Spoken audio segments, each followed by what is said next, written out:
번째 시간 골로새서 2장 1절로부터 7절 말씀 보겠습니다. 지난주에 이어서 골로새서 제2장 1절로부터 7절 말씀 신약성경 325면 325페이지 골로새서 제2장 1절로부터 7절까지 함께 소리를 모아서 봉독하겠습니다. 내가 너희와 라오디아에 있는 자들과 물론 내 육신의 얼굴을 보지 못한 자들을 위하여 얼마나 힘쓰는지를 너희가 알기를 원하노니 이는 그들 마음에 위안을 받고 사랑 안에서 연합하여 확실한 이해와 모든 풍성함과 하나님의 비밀인 그리스도를 깨닫게 하려 함이니 그 안에는 지혜와 지식의 모든 보화가 감추어 있느니라. 내가 이것을 말하는 아무도 교묘한 말로 너희를 속이지 못하게 하려 함이니 이는 내가 육신으로 떠나 있으나 심령으로는 너희와 함께 있어 너희가 질서 있게 해방과 그리스도를 믿는 너희 기준이 굳건한 것을 기쁘게 봄이라. 그러므로 너희가 그리스도 예수를 주로 받았으니 그 안에서 행하되 그 안에서 뿌리를 막으며 세월마다 교훈을 받은 대로 믿음에 굳게 서서 감사함을 넘치게 하라. 아멘. 옛날에 한 달이 건너가 철이라고 하는 말이 있습니다. 이 말의 뜻이 무엇이겠습니까? 내가 수고하고 내가 애쓰고 또 나와 어떤 혈연의 관계나 특별한 사이가 아닌 일에 대해서는 소홀하여 질 수밖에 없고 멀리 할 수밖에 없는 것입니다. 그런데 지난 시간에 말씀드렸던 것처럼 바울은 자기가 직접 세운 교회가 아니지만 이 골로새 교회를 위해서 많이 애쓴다, 많이 수고한다 라고 하는 고백을 하면서 이 골로새 교회에 이 편지를 쓰면서 저들을 위로하고 권면하는 말씀을 함께 나누었습니다. 그러니까 보세요. 세상 모든 일은 내 수고와 내 땀과 내 물질이 들어가지 않은 곳에는 애착이 가지 않는 거예요. 마음이 가지 않습니다. 오죽하면 우리 옛말에 미운 자식 밥 한 그릇 더 주고 사랑하는 자식 종아리 한 대 더 때린다는 말 있잖아요. 사랑하면 그만큼 애정이 가는 거예요. 근데 사랑이 없으면 그렇게 마음이 쓰여지지 않는 것입니다. 근데 놀랍게도 바울은 자기가 직접 세운 교회가 아니고 또 바울의 얼굴을 한 번도 못 본 사람들이지만 이 골로새 교회를 위해서 내가 애를 많이 쓴다. 무관심할 수도 있고 신경을 덜 쓸 수가 있지만 이 바울은 남달리 이렇게 애틋한 마음을 가지고 이 골로새 교회를 사랑했다라고 하는 것입니다. 뿐만이 아니라 지난 시간에 말씀드렸던 것처럼 저들을 생각하고 저들을 걱정하고 저들의 어떤 그 애씀과 수고를 기억하면서 마음 아파하는 이 바울의 애정 어린 모습을 보게 되면서 이 사랑이 무엇인가? 이 사랑이란 먼저 말씀드렸던 것처럼 그를 위해서 수고하는 것을 특권으로, 그를 위해서 희생하는 것을 나의 자랑으로, 또 그를 위해서 내가 그 무엇인가를 할 수 있음을 영광스럽게 생각할 수 있어야 이것이 사랑이라고 하는 것입니다.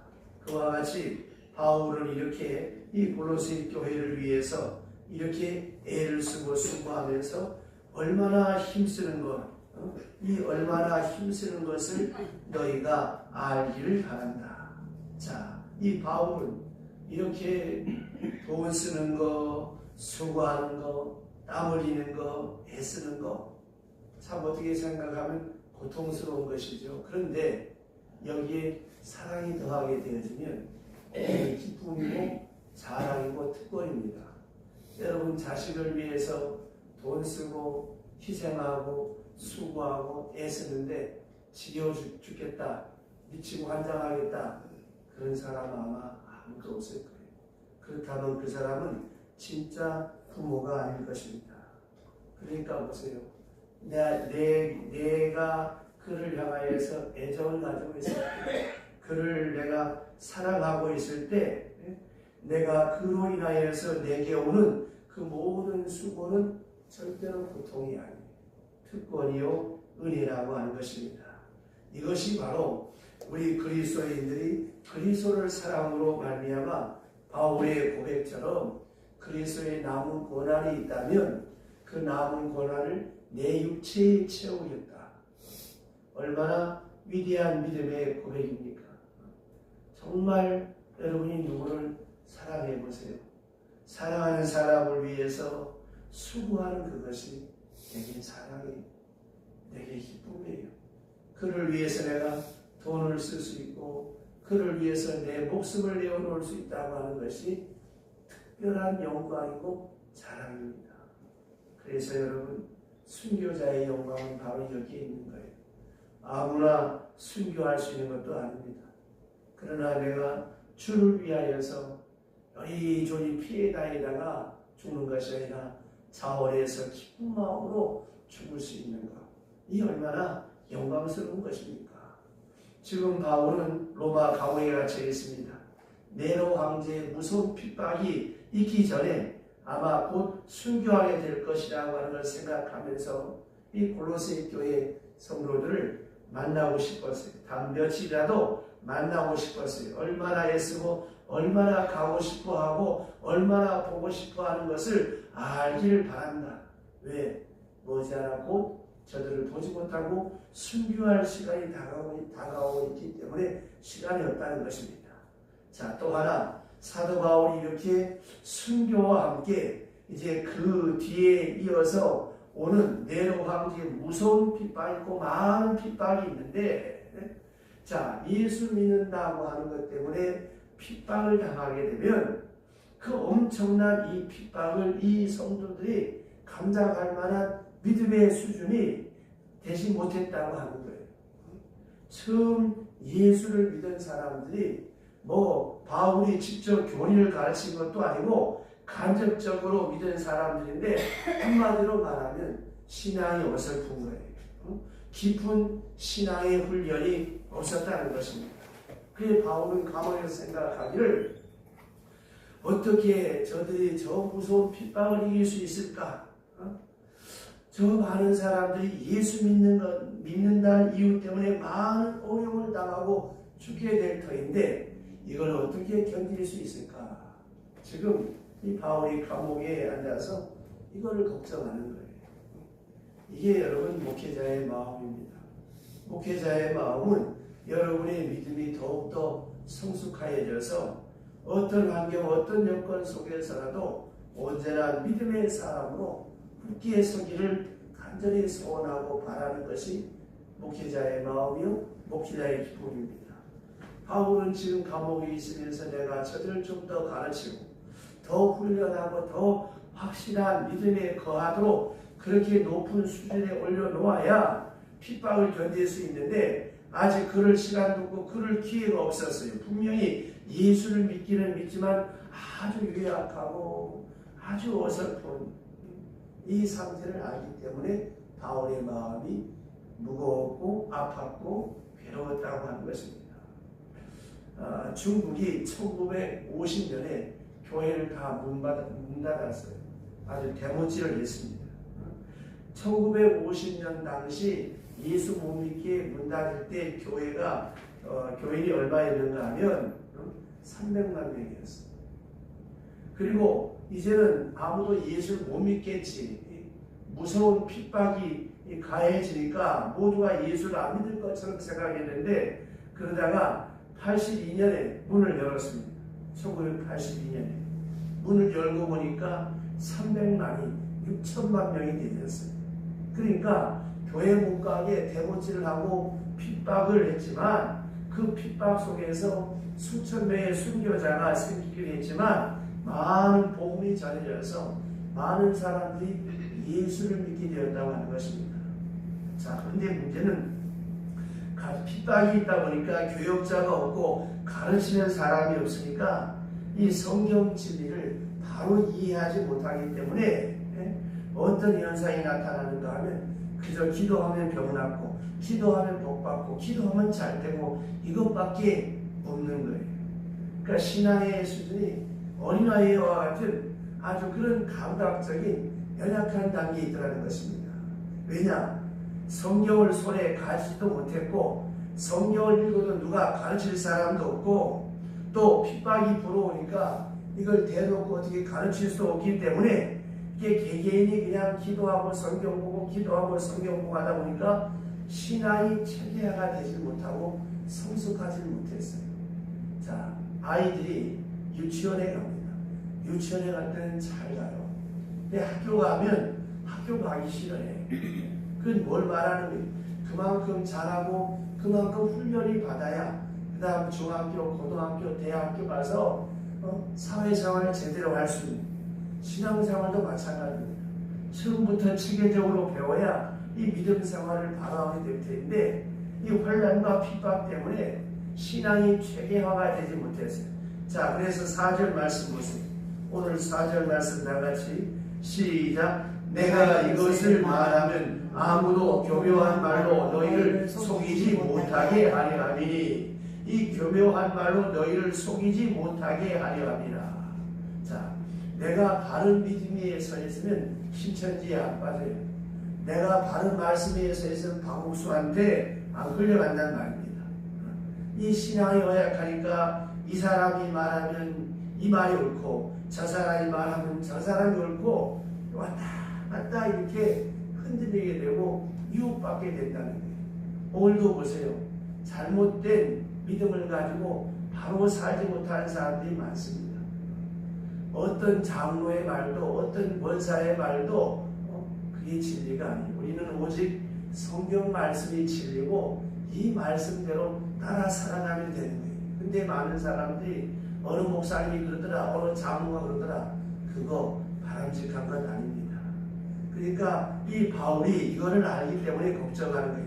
앞에 있는 환난을 넉넉히 견딘 만큼 또 이단들이 들어와 교회에 들어와서 믿음 연약한 사람들을 미혹해 하게 되어지면 저들이 넘어지게 되고 시험에 빠질 수 있기 때문에 이 신앙적으로 훈련이 제대로 되어 있지 않고 바른 신앙이 정립되어 있지 못했기 때문에 바울의 마음이 아프고 걱정이 큰 거예요.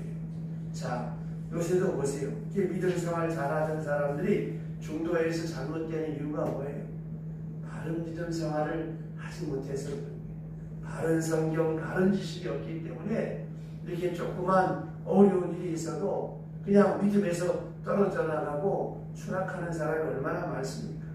그러니까 바울이 이 골로새 교회를 사랑하는 마음이 어떠했겠습니까? 저들이 바른 믿음에 서야 되는데 앞으로 핍박도 있고 이단들의 유혹도 있는데 저들을 어떻게 하면 온전한 믿음의 사람으로 세울 수 있을까를 걱정하는 것입니다. 자, 이제 오늘 본문 말씀에 보니까 이 편지를 통해서 바울은 그들에게 힘을 주고 있어요. 신앙의 용기를 주는데 보다 더 높은 신앙으로 끌어올리려고 이 편지를 쓰는데 이것은 편지가 아니라 교회에 보내진 하나의 성경 말씀과 같은 것입니다. 다시 말씀드리면 골로새 교회에 보낸 바울의 편지가 아니라 물론 편지는 편지지만 이것이 거기에 하나님의 말씀이 적혀있는 하나의 성경입니다. 그러니까 시간 읽고 또 해설하고 그래서 골로새 교인들이 이 편지를 보면서 바른 믿음 위에 설 수 있도록 이 말씀을 통해서 오늘 우리가 어떻게 살아야 될 것인가를 자세하게 말씀하는 거예요. 그 첫 번째가 여기 보시면 마음의 위안을 받고 그랬습니다. 마음의 위안을 받고 그러니까 바울의 편지를 통해서 어떻게 하려고 했던 것이었겠습니까? 마음의 위안을 받게 하기 위해서 이 위안이라고 하는 말은 용기를 준다라고 하는 말이에요. 그러니까 위로해서 용기를 준다. 자, 골로새 교회 성도들이 생각할 때 이 사도 바울이라고 하는 위대한 사도가 지금 감옥에서 고생하면서 우리를 위해서 기도하고 있다 하는 이 말씀을 들을 때 얼마나 큰 위로가 되겠습니까? 우리가 오늘 새벽에도 기도하고 옥수인 집사님이 이 문자가 왔어요. 목사님 기도해 주시고 좋은 말씀 주시니 너무나 큰 위로와 힘이 된다. 자, 보세요. 누군가가 여러분들을 위하여 기도하고 있다고 하는 말, 얼마나 큰 위로의 말씀이 되겠습니까? 이와 같이 우리의 믿음을 위해서 바울이 애쓰고 있다, 우리를 위해서 간절히 기도하고 있다는 사실을 알게 되고 깨닫게 될 때 이 골로새 교회 성도들이 위로받게 됐다는 것입니다. 뿐만이 아니라 이 사도 바울이 직접 세운 교회가 아님에도 불구하고 다른 에베소나 고린도 교회처럼 똑같은 교회로 이 바울이 세운 교회와 같은 교회로 우리를 인정해주고 생각해 준다는 것을 생각할 때 너무너무 큰 위로가 되었다는 것이죠. 왜냐? 우리 믿은 지 얼마 안 됐고 교리적으로도 부족하고 신앙훈련이 잘 못 되어 있지만 우리를 에베소 교회나 고린도 교회 성도들처럼 똑같이 대해준다. 얼마나 큰 위로가 되겠습니까? 높은 수준에 도달한 성숙한 그리스도인으로 우리를 대해준다고 인정해주는 것에 대해서 이 골로새 교회 성도들이 감사와 위로를 받게 되었다는 거예요. 자, 여러분, 사람은 다 약해요. 다 허물이 많아요. 근데 다른 사람이 나를 볼 때 아이고 저 등시 이러지 않고 집사님 참 괜찮은 집사님이야 이렇게 위로해주고 나를 높여줄 때 어떻습니까? 내 스스로가 위축이 되었지만 주변 사람이 그 말 한마디에 다시 나를 더 굳게 세울 수가 있는 거예요. 특별히 하나님의 말씀으로 오늘 한 말씀만이 아니라 이 편지 전체로 이 골로새 교회 성도들의 신앙과 용기와 소망과 위로를 얻도록 이렇게 바울이 친서를 써 보냈어요.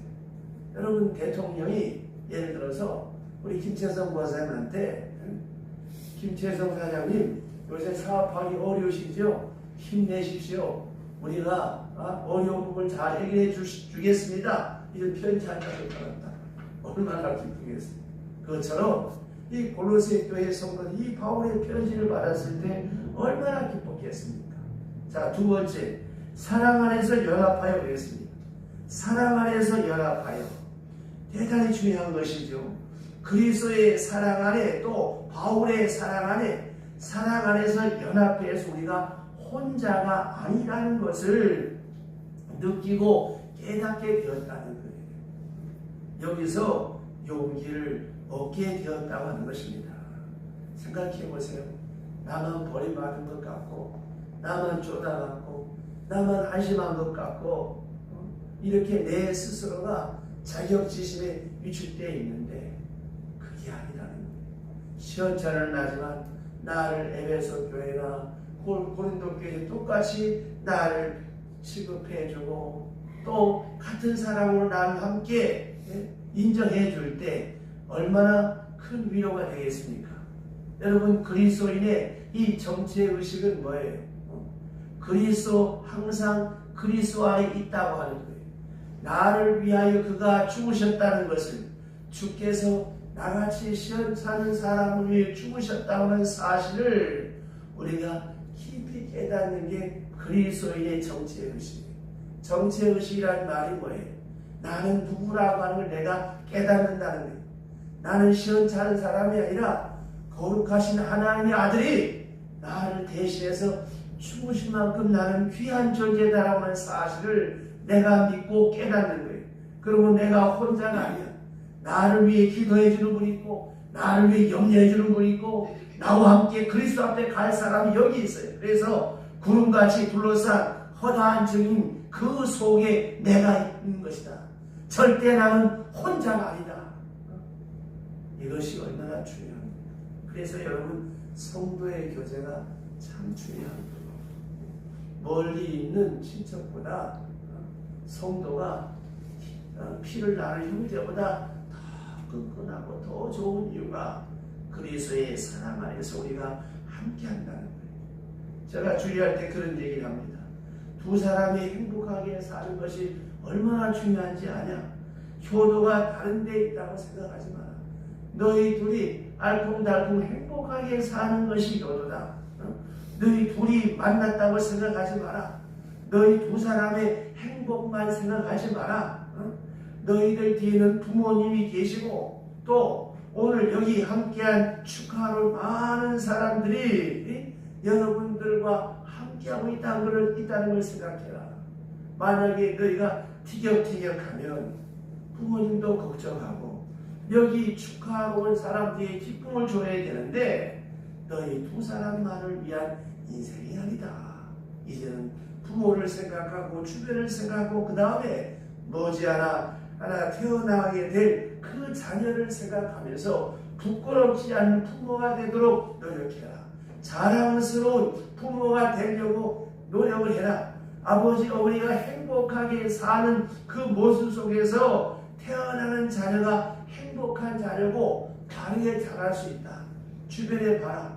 결손간의 자녀들이 얼마나 많은 아픔을 당하고 사느냐.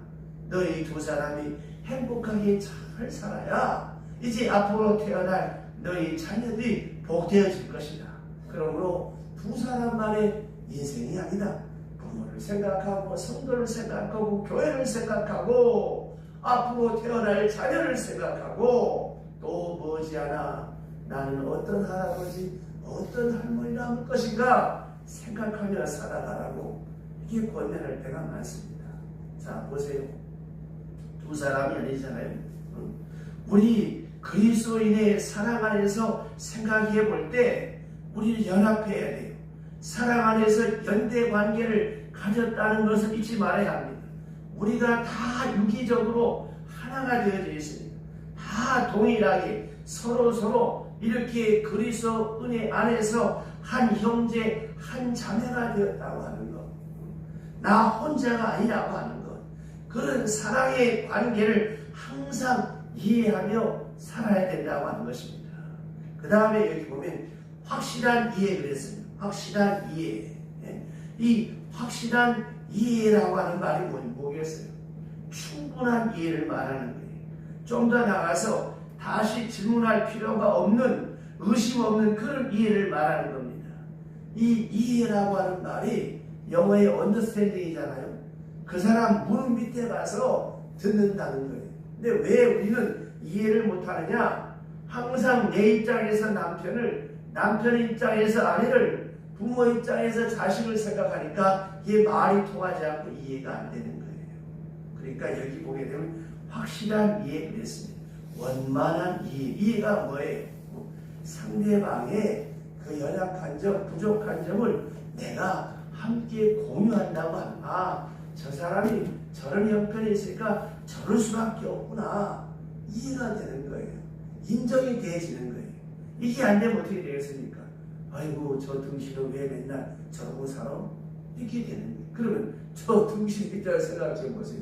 그 사람 뭐 그렇게 살고 싶어 살겠어요? 그렇게 안 되는 뭐가 있잖아요. 그러면 그 안 되는 부분을 내가 긍정해주고 인정해주면서 아 그렇구나. 그래서 내가 더 넓게 저 사람의 단점을 수용하자. 더 넓게 저 사람을 내 마음으로 받아들이자. 이게 이해라는 말이에요.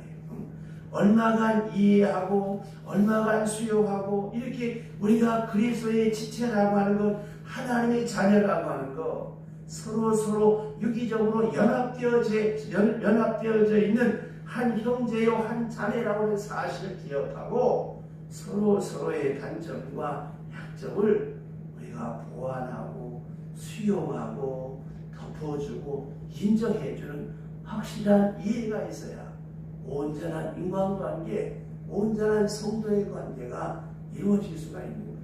근데 보세요. 어떻습니까? 우리는 감정에 먼저 노예가 돼. 두 번째, 내 선입견의 노예가 돼. 그래서 내가 정한 잣대가 딱 있어. 여기서 조금 빗나가면 틀려먹었어. 조금만 안 차면 잘못됐어. 이렇게 된다는 거예요. 이 마음을 버리고 그의 입장에서 그의 연약함을 내가 알고 이해해주고 덮어주는 이런 확실한 이해. 그래서 바울이 이 골로새 교회 성도들 생활할 때 어떻게 생각했어요? 저 믿음 없고 시원찮은 거지. 아이고 저 어쩌나 이게 아니라 저들이 교육자도 없이 예수를 믿고 이렇게 믿음 생활하는데 얼마나 말씀이 부족하고 교리적으로 부족할까, 이거를 이해하고 알았다는 겁니다. 자, 그 다음 말씀 보세요.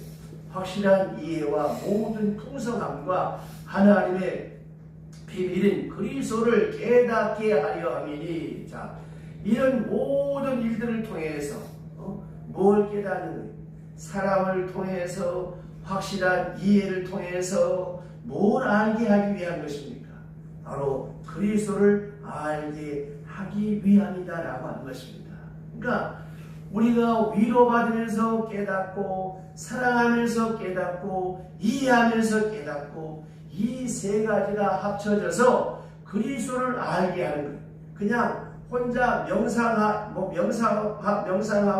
묵상하는 것이 아니라 그리스도인의 사랑 속에서 그리스도를 깨달아 서로 연합되었다고 하는 사실을 깨달으면서 그리스도의 신비로운 비밀을 깊이 깨닫게 된다는 것입니다. 그러기 위해서 바울이 이 편지를 쓰고 있는 거예요. 자, 3절 보세요. 3절 다 같이 시작. 그 안에는 지혜와 지식의 모든 보화가 감추어져 있느니라. 아멘. 자, 지혜와 지식이 그 안에 감춰 있다.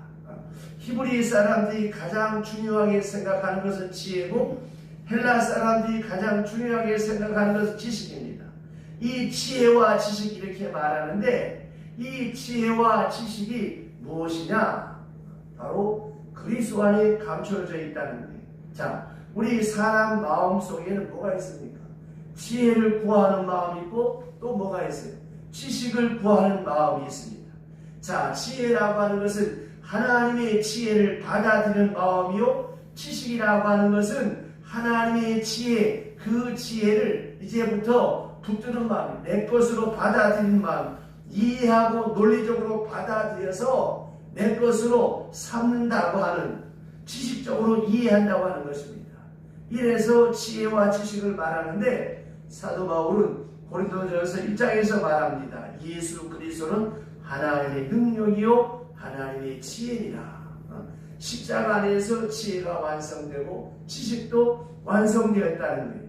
그러니까 지혜의 욕구도 완성되고 지식의 욕구도 충족된 것이 바로 십자가라고 하는 것입니다. 그럼 이게 무슨 말이냐? 자, 이 십자가를 통하여 우리 인간에게 유일한 구원의 길이 여기에 있다고 하는 하나님의 지혜를 보여주셨고, 이 십자가를 내가 지식적으로 마음속으로 받아들이게 될 때 내가 그리스도의 사람이 된다는. 그래서 오늘 본 말씀은 이렇습니다. 하나님의 비밀인 그리스도를 깨닫게 되면서 그 안에 지혜와 지식의 모든 보화가 감춰져 있느니라. 그러니까 예수 그리스도를 알 때 지혜로운 사람이 되고, 예수 그리스도를 알 때 지식의 사람이 되는 거예요. 참 지식의 사람이 되는 것입니다. 그래서 지난주일 제가 올해 1월달 3번 거듭거듭 같은 부분으로 소개했던 것처럼 세상의 진리가 뭐냐? 세상엔 진리가 없어요. 오직 예수 그리스도만이 진리예요. 진리는 변하지 않아야 돼요. 불변해야지. 오늘 있다가 내일 바뀌는 건 진리가 아니겠죠. 그것처럼 예수 그리스도의 십자가가 지혜와 지식이라고 하는 말이 무엇입니까? 이 예수 그리스도의 십자가가 아니고는 우리에게 구원의 길이 없다고 하는 거예요. 어떤 지식으로도 어떤 지혜로도 세상 것으로 이것을 설명할 길이 없다고 하는 것입니다. 왜냐? 하나님의 무궁무진하신 지혜 안에서 십자가 사건이 있었고, 그 십자가 사건을 통해서 우리로 하여금 구원받을 수 있는 진리의 길을 우리에게 보여주셨기 때문에 바울은 오직 십자가 안에서, 그리스도 안에서 참 지혜와 참 지식을 얻을 수 있다고 하는 거예요. 그럼 구체적으로 무엇이겠습니까? 우리가 인생을 살아가는데 세상에서 우리가 얻을 수 있는 것은 지식밖에 없어요. 그러나 지식의 세계보다 한참 더 높은 것이 무엇입니까? 하나님의 지혜. 이것이 하나님 안에 있는데, 하나님을 경외하는 사람에게 하나님께서 지혜와 지식을 더하신다라고 하는 것입니다. 또 하나, 우리가 무엇이 선이고 무엇이 의고 무엇이 복된 것인가를 우리는 바로 알지 못하잖아요. 어제까지 좋았던 게 오늘 나쁜 것이 될 수 있고, 어제 나빴던 것이 오늘 또 좋아지는 것이 이게 세상이에요. 그러나 하나님의 말씀은 어저께나 우리의 영원토록 변하지 않는 진리의 말씀이요, 지혜의 말씀이라고 하는 것입니다. 자, 그 다음에 여기 5절 보십시오. 5절 다같이 시작. 니는 내가 육신으로 떠나 있으나 성령으로 너희와 함께 있어 너희가 질서 있게 행함과 그리스도를 믿는 너희 믿음이 굳건한 것을 기쁘게 봄이라. 아멘. 칭찬하고 있습니다. 무엇을 칭찬했습니까? 믿음 위에 굳게 서 있다고 합니다. 이렇게 어설프게 시험상에 신앙생활 했는데 보니까 믿음 위에 굳게 서 있더라 칭찬하고, 그 다음에 6절 다같이 시작. 그러므로 너희가 그리스도 예수를 주로 받았으니 그 안에서 행하되. 아멘. 자, 이런 이유로 해서 그리스도를 주로 받았기 때문에 그 안에서 행하되, 여기서 예수를 믿는다는 말을 받는다는 말로 말하고 있습니다. 예수를 영접했다라고 하는 것입니다. 자, 예수를 믿는다고 하는 것은 무엇입니까? 예수 그리스도를 내 마음에 영접하고 받아들인다는 것.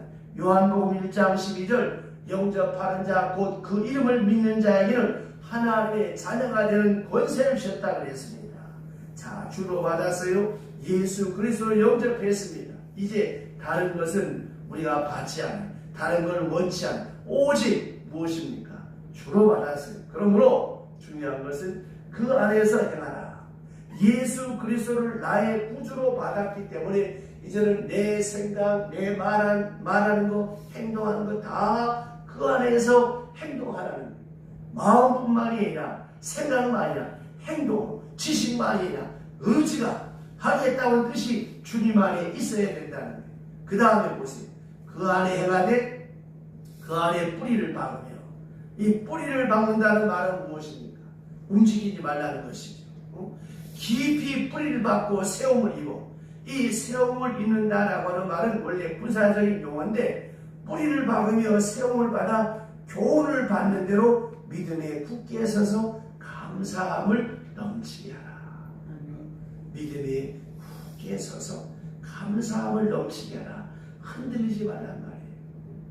우리가 여기 주신 말씀을 깊이 생각해 보면 뭘 말하는 것입니까? 앞으로 큰 핍박이 오기 때문에 굳게 서서 흔들리지 말라고 이 바울이 간절히 구구절절히 이렇게 구하고 있습니다.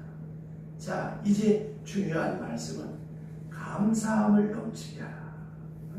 왜 그랬을까요? 감사가 힘의 근원입니다. 마귀를 이기는 것은 여러분 감사밖에 없어요. 마귀는 감사하는 사람을 유혹할 수가 없어요. 흔들리게 할 수가 없어요. 시험에 들게 하지 못합니다. 모든 시험을 이길 수 있는 방법은 뭐예요? 바로 범사에 감사하는 것입니다. 여러분 감사해 보세요. 억지로라도 감사해 보세요. 감사해서 감사하는 것이 아니라 감사하면 감사할 조건이 생기는 거예요. 반대로 원망 불평해 보세요. 시험에 빠집니다. 또 누구를 미워하고 증오해 보세요. 사탄의 노예가 됩니다. 그러나 사랑해 보세요. 넉넉히 미움과 증오를 이길 수가 있는 것입니다. 그러니까 원망하면 죄에 빠지고 신앙이 떨어지게 돼요. 감사해야지. 그러므로 신앙이는 모든 면에서 감사의 조건을 찾아야 돼요. 제일 먼저 감사의 조건. 예를 들어 여기 병든 사람이 있다고 칩시다. 이 병든 사람이 있을 때 덮어놓고 하나님 아버지 병 낫게 해주세요 이렇게 하는 것이 아니라, 아무리 죽을 병에 걸려도 아무리 급한 병에 걸렸어도 뭐예요? 먼저 감사부터. 그럼 어떻게 감사해야 되겠습니까? 하나님 아버지 그동안 건강하게 살게 하신 거 감사합니다. 또 내가 병원에서 이렇게 치료받을 수 있게 하시니 감사합니다. 이렇게 여러분, 내 지금 처한 처지가 너무나 척박하다라고 할지라도 이렇게 하나님 앞에 감사의 기도부터 시작하는 거예요. 무엇보다 감사할 수 있게 해주신 것을 감사하고, 원망 불평하지 않고 감사할 수 있게 된 것 감사하고, 이런 상황 속에서 믿음 얻게 된 것 감사하고, 더 사랑하게 된 것 감사하고, 항상 감사의 조건을 찾아나가야 된다고 하는 것입니다. 그럴 때에 시험을 넉넉히 이길 수가 있는 것입니다. 이게 여러분 믿음의 비결이요 신앙인의 삶입니다. 월리엄 켈이라고 하는 유명한 인도 선교사가 있습니다. 인도 선교를 위해서 너무너무 열심히 분주하게 선교와 건실하고 봉사하면서 인도 말로 성경을 번역을 했습니다. 무려 8년 동안 원고를 그 옛날에 이렇게 만들어서 이제 출판사에 넘기려고 교정을 하고 있었습니다. 그날 그 당시 전기가 없는 때라서 이 촛불을 켜놓고 이렇게 이제 교정을 하는데, 그날따라 그 집에 개를 한 마리 키우는데, 이 월리엄 켈리가 개를 너무너무 사랑해서 개를 키우는데, 이 개가 왔다 갔다 하다만 촛불을 건드려서 총알 넘어지면서 이 번역하려고 했던 성경 원고가 다 타버렸어요. 8년 동안 반짝반짝하면서 인도말로 성경을 번역했는데 얼마나 기가 차겠어요. 여러분한테 어떻게 있겠어요? 나 같은 이놈 개새끼가 바퀴를 걷어 찼을 텐데, 월리엄 켈리는 그 개를 붙잡고 이렇게 기도합니다. 하나님 아버지, 제가 번역한 원고가 하나님 마음에 합당치 않아서 이 부족하게 여기셔서 저로 하여금 다시 번역하라고 태워버린 줄로 믿습니다. 하나님 감사합니다. 다시 번역하겠습니다. 이게 신앙이에요. 그리고 다시 그는 원고를 번역해서 인도말로 성경을 출판하게 되었다고 하는 것입니다. 여러분, 언제나 우리는 살든지 죽든지 건강하든지 병들든지 어떤 일을 만나든지 무조건 감사합니다. 막 속에서 끌어올라도 감사합니다. 감사합니다. 감사하면 감사할 조건이 생겨요. 그러나 아이고 내 팔자야 어쩌다가 이렇게 왜 이렇게 끝없이 해보세요. 뭐가 나오나? 원망과 불평과 미움과 증오와 한성밖에 안 나오는 거예요. 오늘 말씀에 감사함을 넘치게 하라. 범사에 감사가 넘치시기를 주의 이름으로 축원합니다. 이 시간 기도합시다. 우리 합심해서